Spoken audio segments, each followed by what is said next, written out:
Well, this is the warning to the Liberal Party. This is a very well-established pattern that's going on around the seas. Again, 5 years ago, I was laying bricks and I was steel tying and I was landscaping. I didn't know about this if it wasn't for watching Trump and watching Nigel and New Zealand and Canada. What we're seeing right now is a complete realignment of politics. We're seeing, Pierre Poilievre in Canada. They have a way to actually have a new leader. The membership vote for their Conservative Party leader.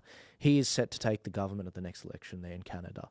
Then you've got New Zealand. They've got a major party that's their Liberal Party, Conservative Party, that has some steel in their spine now because they've got people like Winston Peters and others in that, couple Freedom Parties, Libertarian Party making that coalition up. The Deputy Prime Minister is Winston Peters. In the US, where I believe if it's a fair election, again, our vote's better than the Americans. If it's a fair election, Donald Trump's completely taken over the Conservative Party. Completely. The MAGA movement's thrown out the rhinos. And he's looking to be the leader of the free world at the end of the year, November 5th. And in the UK, Nigel Farage has a 5-year plan now. He's committed to running on the 4th of July.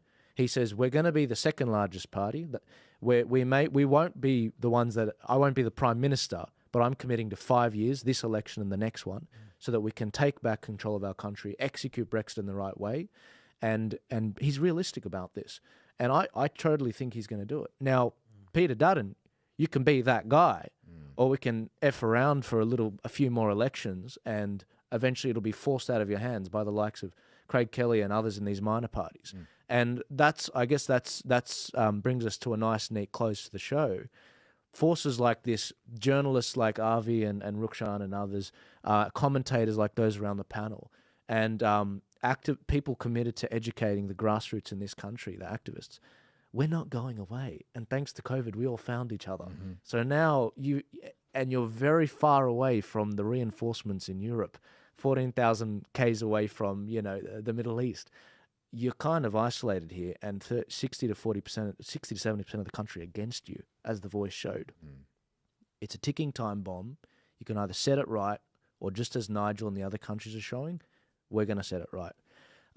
Did you guys have any thoughts on that before I closed up? No, thanks for having me. I think it's been a good discussion. I hope you get a lot of good feedback, Joel. Yeah. No, my pleasure. No, you too, Nat.